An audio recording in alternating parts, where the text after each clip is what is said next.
नमस्ते दोस्तों, मैं एडवोकेट खुशबू जहांगीर स्वागत करती हूँ आपके अपने यूट्यूब चैनल वकील करो पर। आज हम बात करने वाले हैं नेशनल हेराल्ड केस के बारे में। इस वीडियो की शुरुआत करने से पहले मैं आपको यहाँ पर एक बात क्लियर कर दूं कि मैं किसी भी पॉलिटिकल पार्टी, चाहे वो कांग्रेस हो, बीजेपी हो या कोई भी अदर पार्टी हो, मैं उसके सपोर्ट में नहीं बात कर रही हूँ। मैं यहाँ पर नेशनल हेराल्ड केस के फैक्ट्स के बारे में बात करने वाली हूँ। तो चलिए वीडियो की शुरुआत करते हैं कि नेशनल हेराल्ड केस आखिर है क्या। तो नेशनल हेराल्ड एक इंग्लिश न्यूज़पेपर है जिसे 1938 में पंडित जवाहरलाल नेहरू के द्वारा शुरू किया गया था। इस नेशनल हेराल्ड न्यूज़पेपर की जो पब्लिकेशन करी जाती थी वो AJL कंपनी के द्वारा करी जाती थी। AJL का यहाँ पर full form associated general limited company है। इस AJL कंपनी के द्वारा टोटल जो है वो 3 न्यूज़पेपर पब्लिश किए जाते थे। पहला कौमी आवाज, जो कि एक उर्दू न्यूज़पेपर था। दूसरा न्यूज़पेपर नवजीवन था, जो कि हिंदी न्यूज़पेपर था। तीसरा नेशनल हेराल्ड न्यूज़पेपर था, जो कि इंग्लिश न्यूज़पेपर था। इस AJL कंपनी ने जो है वो 2008 में नेशनल हेराल्ड न्यूज़पेपर की पब्लिकेशन बंद करते हुए ये कहा, कंपनी के ऊपर जो है 90 करोड़ रुपए का लोन है, तो वो नेशनल हेराल्ड न्यूज़पेपर की पब्लिकेशन आगे नहीं कर सकती है।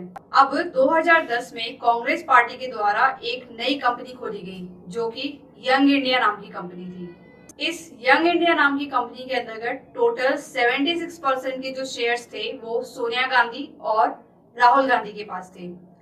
बाकी के बचे हुए 24% जो शेयर्स थे वो भी कांग्रेस पार्टी के 2 नेताओं के थे, जिसमें से 12% जो शेयर थे वो मोतीलाल वोहरा और बाकी के जो 12% शेयर थे वो ऑस्कर फर्नांडिस के थे। तो इस तरीके से जो टोटल 100% के शेयर्स थे यंग इंडिया कंपनी के वो कांग्रेस पार्टी के थे। अब हुआ यूं कि AICC यानी कि ऑल इंडिया कांग्रेस कमेटी ने 90 करोड़ रुपए पहले यंग इंडिया कंपनी को ट्रांसफर करे। अब इस यंग इंडिया कंपनी ने 90 करोड़ रुपए का लोन AJL कंपनी को दिया। तो जब AJL कंपनी को 90 करोड़ रुपए यंग इंडिया कंपनी ने ट्रांसफर करे तो AJL कंपनी ने अपने सारे लोन उस अमाउंट से चुका दिए थे। इसके बाद में यंग इंडिया कंपनी ने 2010 में ही AJL कंपनी को सिर्फ और सिर्फ 50 लाख रुपए में खरीद लिया था। अब ये कहा जा रहा है कि जब 2010 में AJL कंपनी को यंग इंडिया कंपनी ने खरीदा था, उस वक्त उस कंपनी की जो टोटल इवैल्यूएशन थी वो लगभग 5000 करोड़ रुपए थी।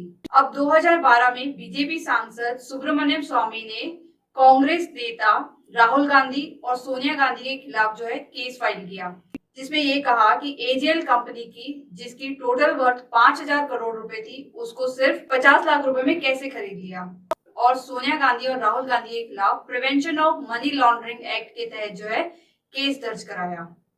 इससे रिलेटेड हमारे इंडिया में एक कानून है जो कि the representation of public act 1951 है। इस एक्ट की सेक्शन 29A के अंतर्गत ये लिखा हुआ है कि कोई भी पॉलिटिकल पार्टी किसी भी कमर्शियल पर्पस के लिए पैसा नहीं लगा सकती है, जो कि इस एक्ट के तहत इलीगल है और टेक्निकली रॉन्ग भी है। अब जब 2012 के अंदर सुब्रमण्यम स्वामी ने ये केस फाइल किया तो उसके बाद में जो है 2014 में ईडी के द्वारा सम्मन गया था राहुल गांधी और सोनिया गांधी को। उस वक्त हुआ ये कि सोनिया गांधी और राहुल गांधी ने 50-50 हजार रुपए का पर्सनल बॉन्ड भर के और 50-50 हजार रुपए का बेल बॉन्ड भर के वहां से जमानत ले ली थी।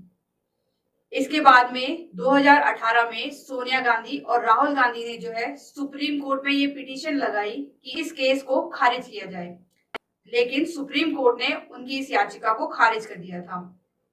अब फिर से 2022 जून में सोनिया गांधी और राहुल गांधी के खिलाफ फिर से ईडी ने जो है सम्मन जारी किया है। यहाँ पर ईडी भी राहुल गांधी और सोनिया गांधी से यही सवाल कर रही है कि जिस AJL कंपनी की वैल्यू 5000 करोड़ रुपए है उसको 50 लाख रुपए में कैसे खरीद लिया। तो ये थी नेशनल हेराल्ड केस के बारे में पूरी डिटेल्स।